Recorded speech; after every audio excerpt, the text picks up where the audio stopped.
Well, it's so great to be speaking today to Matthew Ehret from Montreal, Canada. He's, I would say, one of the top intellectuals in Canada.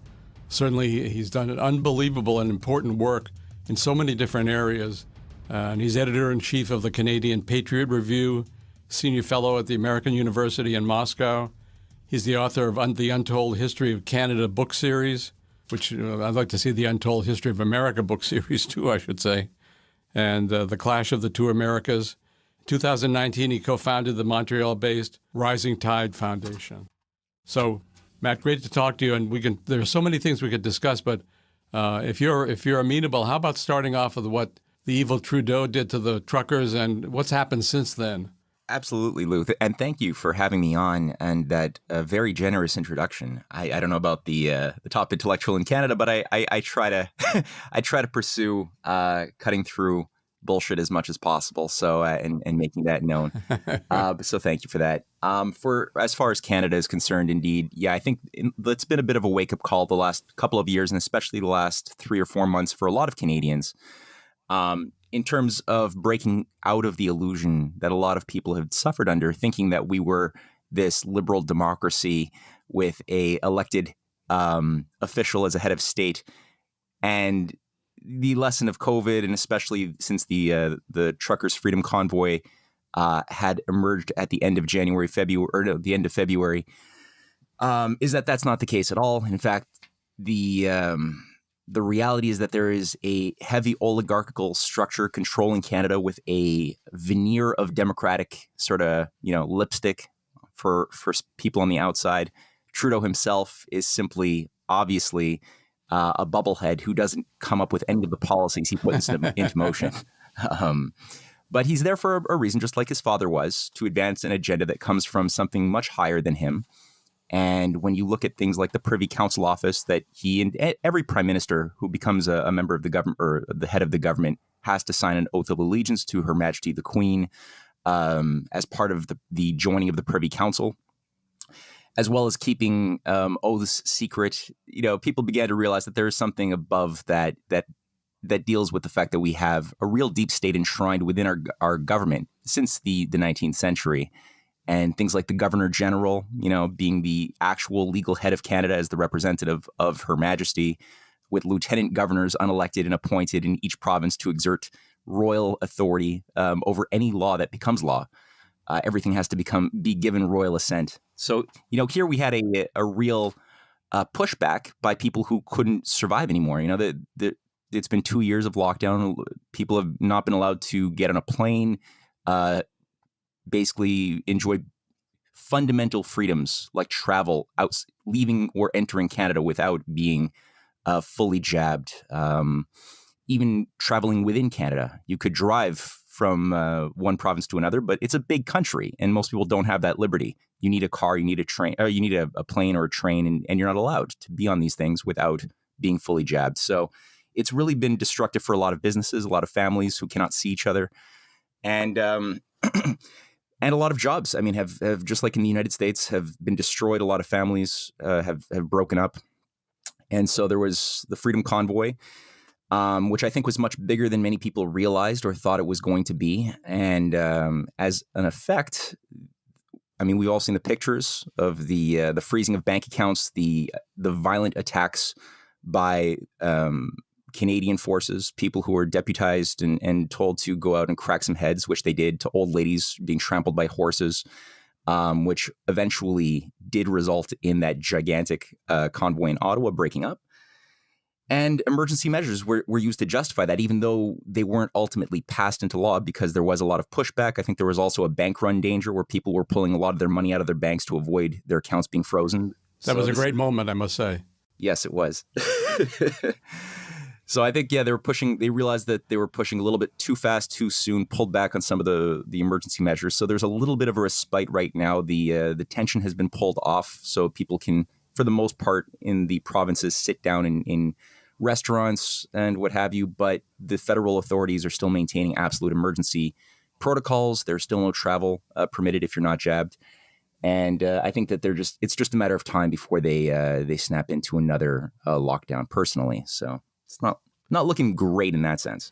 No, it's scary, of course, and it's we have something similar happening in this country, and we have, of course, our own deep state and all the same evils that Canada has.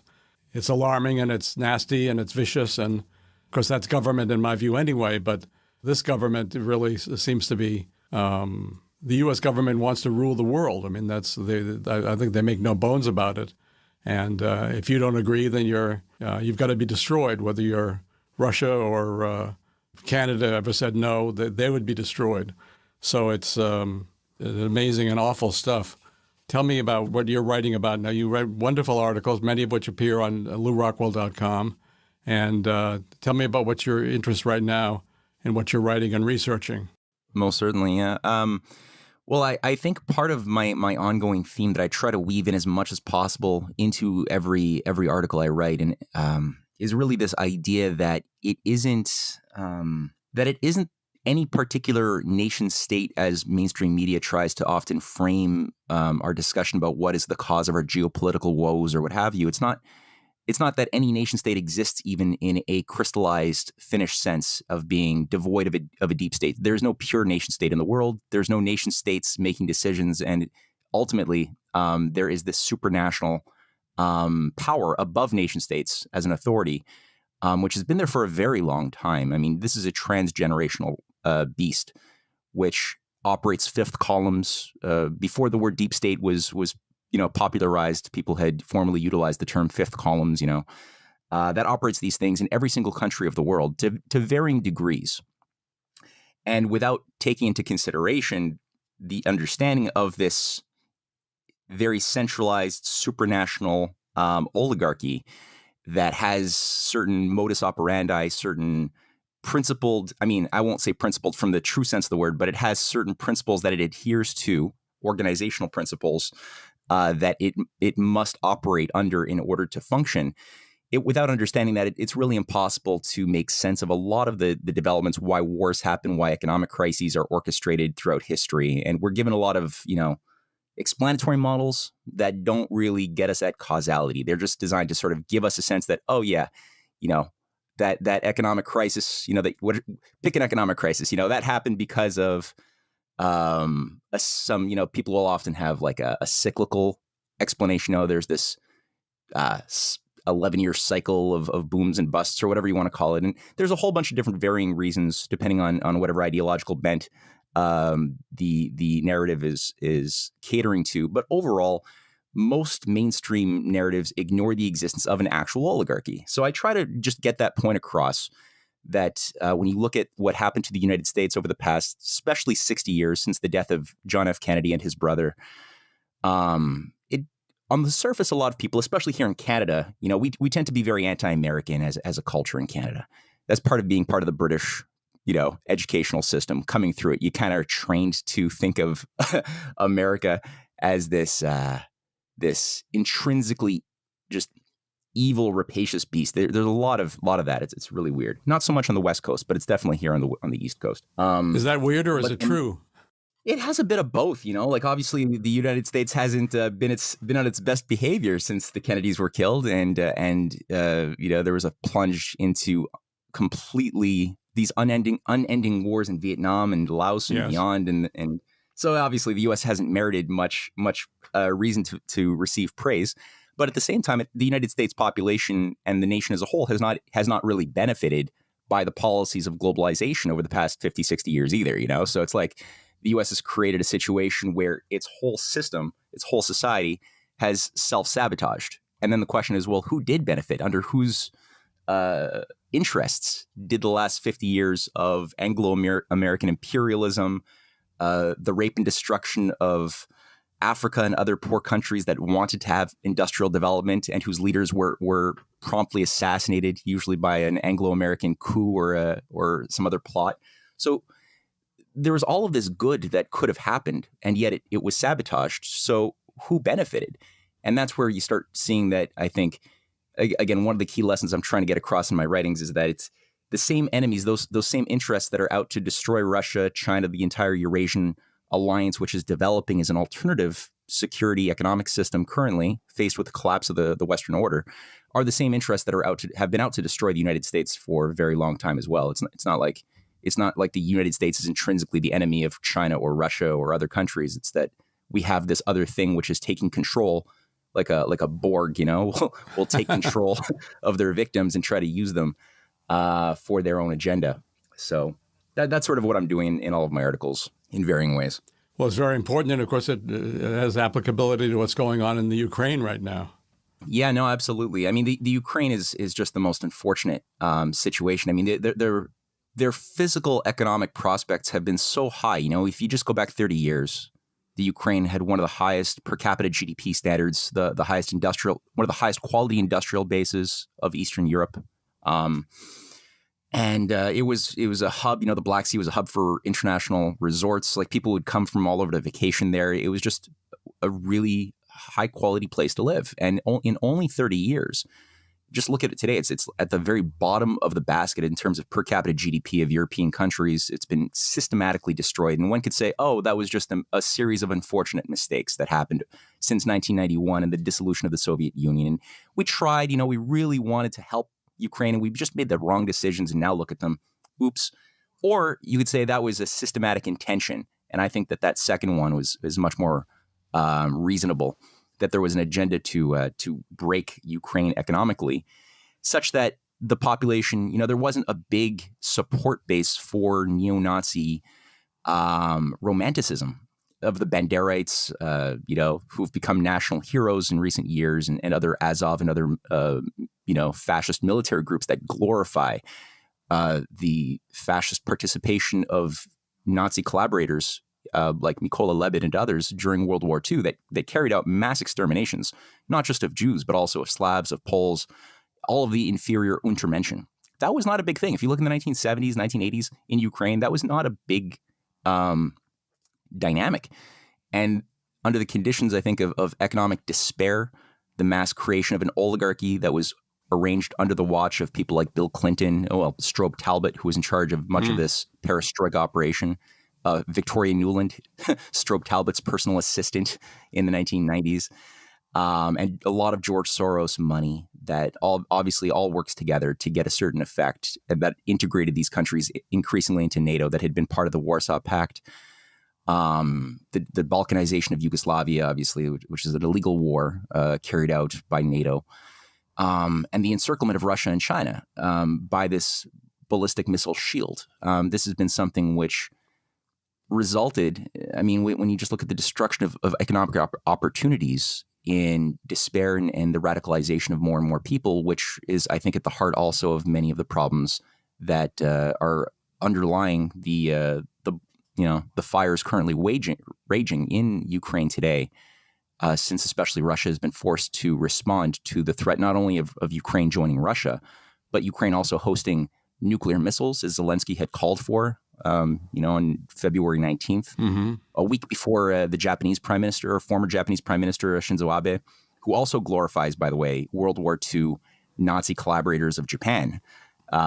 He even called for acquiring nuclear weapons controlled by the United States to protect themselves against rapacious China, and also called for the U.S. supporting Taiwan militarily in the advent of China behaving like Russia and taking the Pacific Ukraine, aka Taiwan, which is legally part of China anyway, but people are not supposed to think about that. So it's the exact same game plan being deployed on both sides of the world right now, and it's not very creative, but it is very dangerous.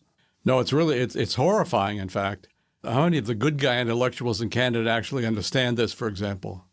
Oh, the understanding is quite low. There's a very low level of literacy in terms of how to think about. People will often compartmentalize geopolitics from history, from economics, and so people will often have some interesting things to say about one of their fields of specialty, which is the same case for Europe and the United States as well. I think compartmentalization is really the death of understanding if it's done too unnaturally. Because you specialization, I think, is fine, but you don't want to have a specialized myopic focus at the expense of the big picture. And that's I think, the big problem, the big mental handicap that's been put into our zeitgeist, is that people cannot see what the whole is. They can just focus on their particular niche, So it creates a situation where most people are instruments of something that they don't even understand. They're highly specialized to fit into as a cog into a machine, into their department, into their bureaucratic whatever structure, and they don't know what they're doing. Whether they're working for intelligence, whether they're working for the World Bank or IMF. I think that 99.8% of the people operational within these institutions are not fully aware. They're not bad people. They don't go to bed thinking, okay, we destroyed a country today. Great, But you just need to have with this type of system in place, you only need a small little executive grouping within a nerve center that can see what the whole is and that can nudge and move the system in a certain direction. So there's this awful idea of conspiracy theories that comes from, I think, Hollywood movies like Fight Club, where there's this fallacious idea that just everybody is in on it. And it's not like that. So today, I think if you do look at the interactivity of the economic systems, of the political agendas that transcend individual lifetimes, there are these higher continuous functions. And you look at the geopolitical system, they're all just different sides of the same story. And when you start realizing that, then you could start, I think, people's bell curve increases dramatically. Their density of discoveries that they can make by cutting through the bullshit of popular narratives that are all lies, mostly all lies, placed to deflect our attention from discovering a truth. That happens really fast. But they have to that first discovery is a tough one, to think about how does the economic crisis, the control of the banking system, the ideologies of banking tie into the geopolitical controls of minerals, resources, nations, and other things that are more in the domain of geopolitics. Matt, how concerned should we be about the Great Reset? That's a no-brainer, right? I think for anybody who's been listening to you, Lew, they're probably already quite concerned, as they should be.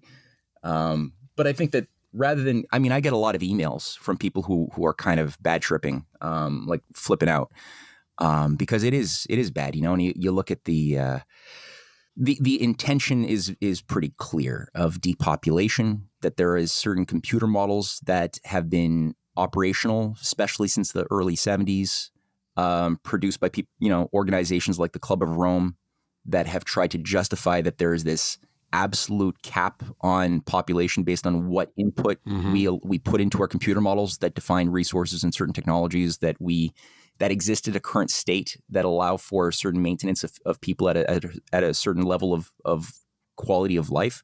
And these computer models, I think there's a certain consensus are that we can sustainably in equilibrium of some homeostatic view of nature, maybe 1 billion, maybe 2 billion human lives, which is far lower than the current nearly 8 billion or more that currently exist.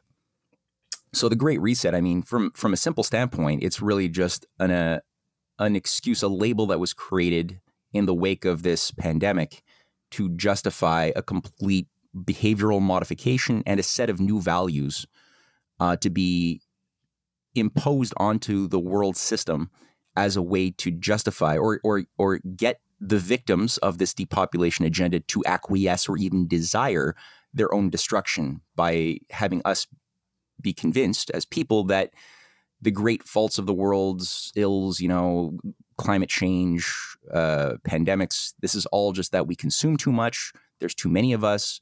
We allow too many cows to exist and too much wheat production, which is the current Canadian government just produced a report actually saying that the Canadian farmers that produce wheat mostly, but all Canadian farmers are the highest carbon dioxide emitting producers of farming, at least in the world, is somehow what they've tried to maintain in this fact.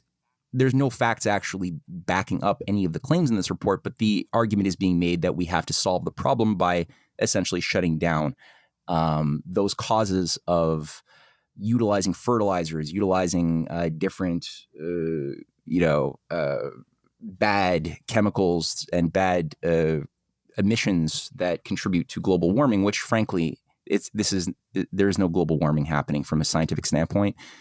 Anybody actually who are looking at the real parameters of what causes climate change to happen historically, I'll just say this as a segue. They know that it's primarily being driven by astroclimatological issues, the sun, the electromagnetic field of the Earth that moderates the amount of cosmic rays coming in to our Earth and seeding clouds, which if, you think about what causes the heating and cooling in short or longer term cycles, it's things like this. It's having more or fewer clouds. When you have more cosmic rays, you get more low level cloud coverage, you get more cooling. And if this continues in time too long, you can tend to get an ice age whereby you lose a lot of life, which is sort of what it seems we're heading into right now at the end of a 10,000 year Holocene warming period, which is currently what we're living through right now is not global warming, but actually the opposite, the emergence of a new, whether it's a small or a longer ice age, we still are not sure, but that's really what we should be thinking about. And instead, people are looking at these computer models with all of their projections of like how much we're going to burn the earth in the next 30 or 40 years, which they've been saying now since the 70s. They've always been wrong. And trying to shut down food production in Britain as well, right? Under the Great Reset ideology, they've just put online, Boris Johnson, a program to give financial incentives to farmers to quit farming. Just, we'll give you one bulk chunk of money. Just sell your farm, get out of farming, retire. We'll make it lucrative for you. They're paying farmers across the United States to destroy their crops. There's montage videos of hundreds of farmers all across the U.S. basically filming themselves, crying, saying, I have to destroy my food. They're even paying them 1.5 times more than market value for their crops, not for their food to be eaten, but just for them to take, just to destroy them, right? And they're being told, I don't want to do this. But they're being threatened with having insurance withheld the following planting season if they don't do it. So there's a real artificial intention right now to create scarcity on top of the economic crisis, which is, our financial system was designed to blow out. I think when you just look at what put this thing into motion back in the early 70s, we had a formerly viable industrial capitalist economic system that was transformed into a speculative basket case under the floating of the dollar, right, off of the fixed exchange rate gold standard, and into the floating markets, and then tied to the price of oil on the spot markets and futures. So that whole thing that Kissinger and the Trilateral Commission orchestrated, when they were the same people who were, these are the same networks that were creating the World Economic Forum in 1971. Klaus Schwab was Kissinger's personal student, so he was also the prodigy of Maurice Strong. And Maurice Strong, I think everybody listening probably knows this sociopathic Canadian, was a co-founder of that World Economic Forum as well. These were the institute. They wanted to take a viable economic order that was premised on, industrial capital, like a capitalism that was based upon the creation of capital, not just speculating on increasing rates of debts.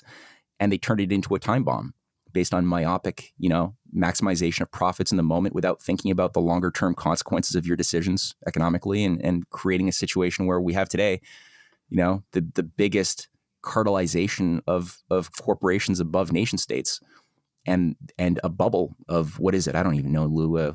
What do we have for derivatives built into the system at this point? I don't know if this can be calculated, but it's way more than the GDP by a factor of like 10 or 20. Yes. Yeah. Yeah, this is the Great Reset. It's really an idea of going back to feudalism. It's a technocratic feudalism, and I think that I would be a lot more depressed if I were just looking at the transatlantic community here in our part of the Titanic. But if I look globally at the process, I have a lot more hope, because they're actually, for the first time in world history, as far as I could see, a coalition of different ancient cultures, civilizational forces in Eurasia, which have basically decided not to commit a collective suicide as they were expected to. So I'm happy that there is actually a sort of a real genuine resistance that I can identify, saying no to the depopulation, no to the shutdown of their industrial base, and no to this permanent war. Because this whole system, ultimately it talks about Agenda 2030 and the Green New Deal crap, the Great Reset Initiative. All of these things are parts of the same thing, and they all use this nice flowery language of world peace, and we're going to have a world of stability and all. It's not. That's just. It's like what they did to Ukraine, just or Russia. Just dissolve the Soviet Union, and you're going to have this great capitalist world of cooperation and win-win. No, it was always a lie. You're right. Privatizing their entire former Soviet space, the way that it was done, was always designed to destroy the people, destroy the nations, and subdue them under a one world government. That was always the agenda. And that's the same thing today. And it requires ongoing infinite wars that will never end, the balkanization of everybody into smaller and smaller compartments, right? Just like what they did to Yugoslavia, or what Zbigniew Brzezinski talked about when you look at his grand chessboard he wrote in 1997. He had a map of like a hyper balkanized Russian Federation that was broken up into something like 12 microstates, or they have the same designs. There's maps that have been put forward by think tanks over the years for China to break them up into like 7 little tiny divided like little mini ethnic nationalist groups that would all be under the control of the IMF, the World Bank. And so the Great Reset is really infinite war that would basically be the fate of most of the world, and starvation. It would be a painful thing. And so again, the Eurasian economic system, especially with Sergei Glaziev, the advisor to the Russian Federation, who's a leading figure, who's currently being brought back into play right now in the last couple of weeks. He's been calling for and putting online an actual program for a Eurasian Economic Union, China, new financial system premised on completely different paradigm of economics, and also just activity, like the idea of emitting long-term credit for the development of the Arctic, of Siberia, which Putin has said again is still a national priority despite the economic sanctions and attacks against the ruble.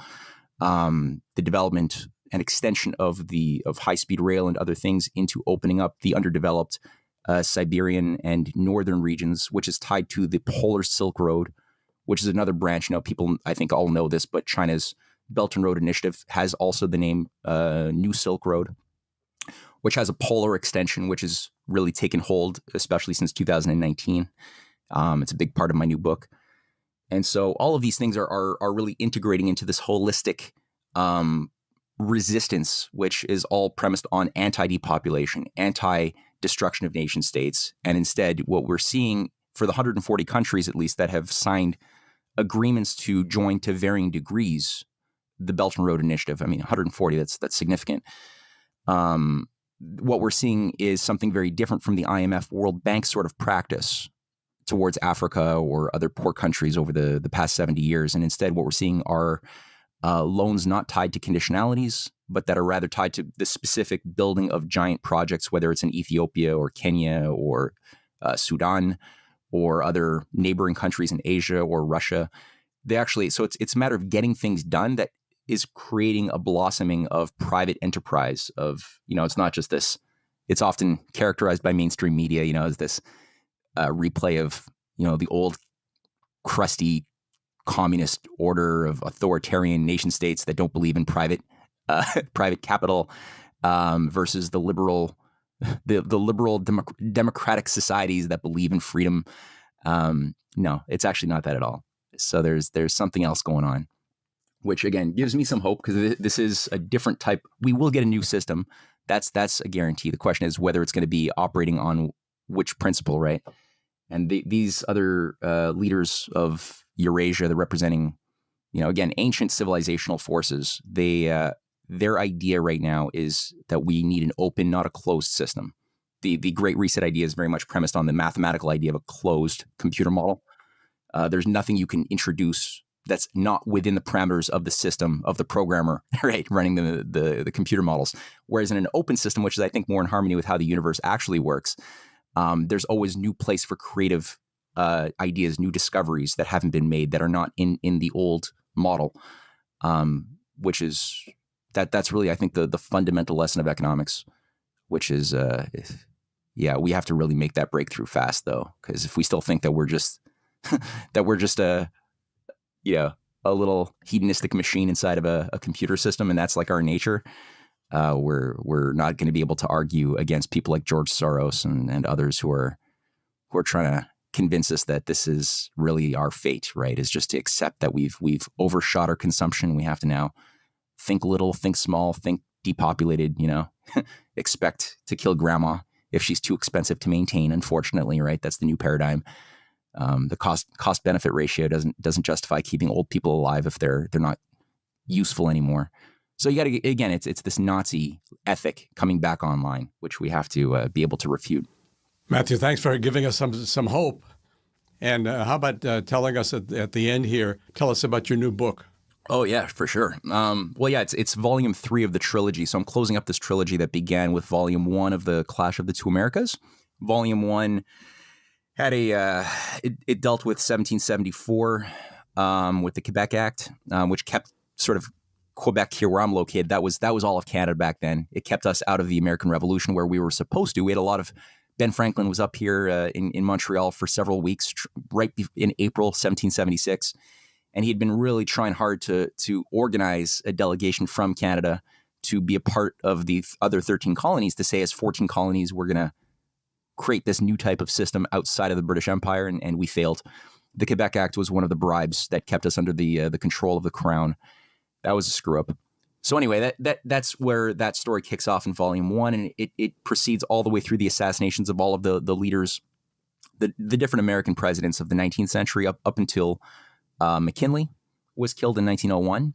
And I'm just trying to I try to very concisely get across the common threads, the common themes of what each one of these presidents, from Harrison in 1840 to Zachary Taylor in 1851 to Lincoln, obviously, and then Garfield and then McKinley. What's the common thread that they were all activating? What were the common interests at different times that they were attacking this Wall Street fifth column parasite embedded as a part of this British Empire within the United States, this deep state? They were all doing battle with this cancer inside of the U.S. So I tried to tell that story in volume 1. Volume 2 picks up from 1890 until the present, with the title of The Open versus Closed Systems Collide, with a picture of Zbigniew Brzezinski on the one side with a big explosion behind him, and then a painting of JFK counterposing him, just to get across again the 20th century dynamic of how the U.S. was subverted by this same thing that killed Harrison, Zachary Taylor, Lincoln, and McKinley. And then it focuses on the rise of the, I try to spend the last few chapters just painting, fleshing out what is this open system that's reemerging that the U.S. once was, but now is being represented by the leadership of Russia, China, and others in the Eurasian zone.